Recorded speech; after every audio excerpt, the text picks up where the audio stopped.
شام مجھے یاد کر، رات کی تنہائیوں میں تو مجھے یاد کر، جب کوئی نہیں دیکھ رہا ہوگا، صرف اور صرف اپنی نیند تو میرے لیے قربان کر رہا ہوگا۔ تو سن، میرا وعدہ ہے تجھ سے، اذکرکم، بن مانگے میں تجھے سب کچھ دے دوں گا۔ فاذکرونی، یعنی میرا ذکر کر، اذکرکم، میں تیرا ذکر کروں گا۔ تیرا ذکر، ہمارا ذکر کرنا رب العالمین کا یہ عبادت ہے۔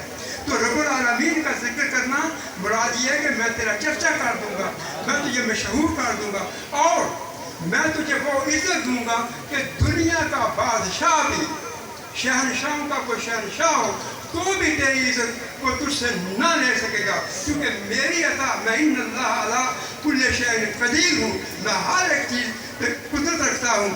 تو میں نے یہ تجھے عزت عطا فرمائی۔ اب یہ عزت لا تبدیل لکلمات اللہ، اللہ کے وعدے بدلتے نہیں، تو پھر یہ عزت یہاں اس دنیا ہی میں نہیں ہے، جب تو اس دنیا سے چلا جائے گا تو پھر کیا ہوگا؟ ایک تو جب دنیا سے تو جا رہا ہوگا میں تیرا استقبال کروں گا، تو کیا کہ یا تو نفس المطمئنہ ارجعی الی ربک راضیۃ مرضیہ فادخلی فی عبادی وادخلی جنتی۔ وہ ایسے کلمات ہیں کہ اے میرے مہمان، اے میری طرف آنے والے، اے میرے بندے جس نے ساری زندگی میرے یاد میں گزار دی، اپنے آپ کو بھول گیا، اپنی آسائشوں کو بھول گیا، تو نے ساری زندگی میرے لیے گزاری، اب تو میری طرف آ رہا ہے۔ یا تو نفس المطمئنہ، اے نفس مطمئن، اے قلب مطمئن، اے پاک روح، یعنی ارجع الی ربک، تو اپنے رب کی طرف لوٹا، میری طرف تو لوٹا۔ اب میری طرف خود خدا فرما رہا ہے کہ تو میری طرف ارجع الی ربک راضیۃ مرضیہ، وہ تجھ سے راضی اور تو مجھ سے راضی۔ اب نتیجہ کیا نکلا؟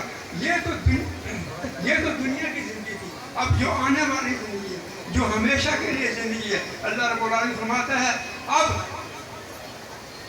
فادخلی فی عبادی، جو تجھ سے میری یاد کرنے والے بندے پہلے گزر گئے، جہاں وہ میرے پاس ہیں تو بھی آ کر ان میں داخل ہو جا، اور ہیں وہ کہاں؟ وادخلی جنتی، جا ہمیشہ ہمیشہ کے لیے جنت میں میرے راضی۔ اب سرکار عالمیہ صلی اللہ تعالی وسلم خاتم النبیین ہیں۔ پہلے سرکار عالمیہ صلی اللہ علیہ وسلم سے پہلے آدم علیہ السلام سے لے کر حضرت عیسیٰ علیہ السلام تک سلسلہ انبیاء علیہ السلام کا جاری رہا اور تبلیغ ہوتی رہی۔ سرکار عالمیہ صلی اللہ علیہ وسلم کے انتقال مبارکہ کے بعد پھر یہ تبلیغ کا سلسلہ جو ذمہ داری اللہ رب العالمین نے اپنے محبوب علیہ السلام کو دی، تو پھر اس کا بیڑا اٹھایا کس نے؟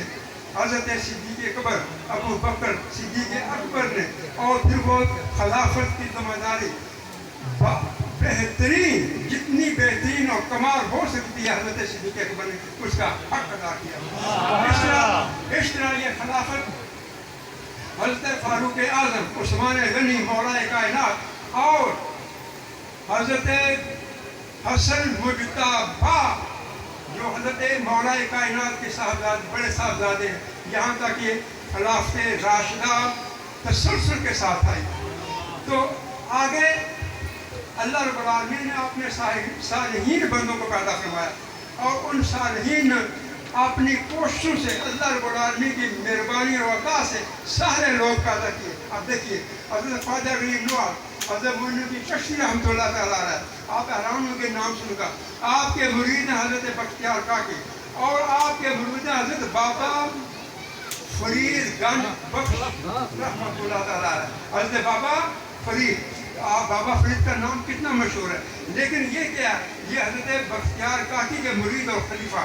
تو یہ تبلیغ کا سلسلہ، یہ کوئی دنیا کی بادشاہی نہیں ہے، یہ دنیا کی کوئی نمبرداری نہیں ہے، کوئی دنیا کی کوئی پرائم منسٹری نہیں ہے۔ یہ کیا ہے؟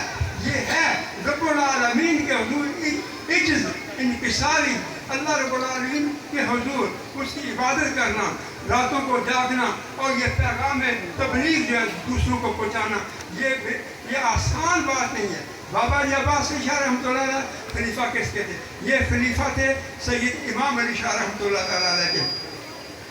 روایت میں آتا ہے کہ تقریباً 3 سال حضرت بابا جی سید عباس علی شاہ رحمۃ اللہ آپ نے مرشد پاک کے اس خانقاہ میں آپ نے خدمت کی اور آپ نے مرشد پاک کے استبل گھوڑوں کی لیک صاف کرتے رہے. تو پھر بابا جی عباس علی شاہ رحمۃ اللہ کے ساتھ کسی نے مذاق کیا تو کیا کہ یہ کستوری بہہ رہی ہے.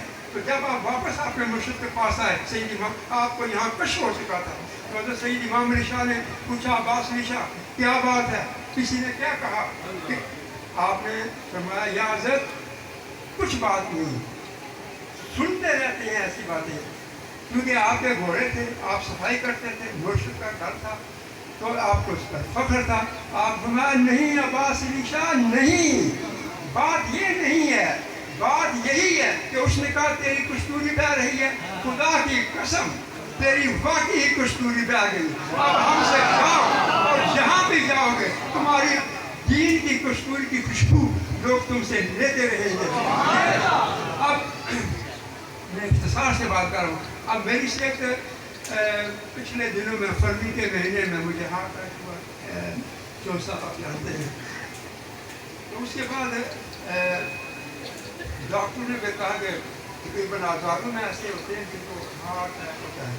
تو جب مجھے تھوڑا سا فاقہ ہوا تو پھر میں نے سوچا کہ میں یہ جو سلسلہ بابا جی عباس علی شاہ رحمۃ اللہ سے تسلسل کے ساتھ چل رہا ہے, تو یہ میں اپنے دوستوں سے مشورہ کر کے, خاندانوں سے مشورہ کر کے, تو میں نے یہ سوچا کہ جہانگیر حسین کی دستاویزی کر دوں. اب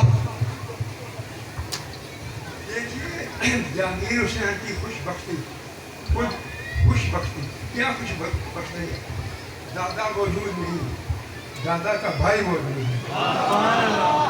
یقین جانیں کہ جب جہانگیر حسین پیدا ہوا تھا انہوں نے اتنی خوشی کا اظہار کیا, اور شاید اللہ رب العالمین نے اتنی بیماری کے باوجود انہیں زندہ رکھا اس کی دستاویزی کے لیے. آپ سید صبح صادق علی شاہ کے ساتھ آتے ہیں, لیکن کے بیٹے ہیں صادق علی شاہ کے ساتھ آتے ہیں. اور صادق علی شاہ کون ہے یہ دنیا جانتی ہے. 1931 کا جو سوچ تھا وہاں دنیا جانتی ہے کہ آپ کو 14 سال قید سنائی گئی, اور پھر آہستہ آہستہ 2.5 سال کی قید. واقعات کافی ہمارے چک شہدہ کے ایک پرانے مرید, بزرگ مرید, وہ کل رات کو مجھے وہ واقعات سنا رہے تھے, لیکن پتہ نہیں, میں نے سوچا تھا کچھ اسٹیج پہ آئیں گے اور حضرت صادق علی شاہ رحمۃ اللہ علیہ کی جو جیل کی سزا سنائے گی, تو جیلوں میں جو رہے تو وہاں جو ہوا تو وہ واقعات آپ کو سناتے ہیں. مریدین سن کر واقعات خوش ہوتے. تو آپ دعا کریں کہ اللہ رب العالمین آپ نے محبوب علیہ السلام کے وسیلہ سے جہانگیر حسین کو اس منصبی ذمہ داری صحیح معنوں میں ادا کرنے کی کوشش کریں. علیہ الا البلاغ. اب دعا فرمائیں.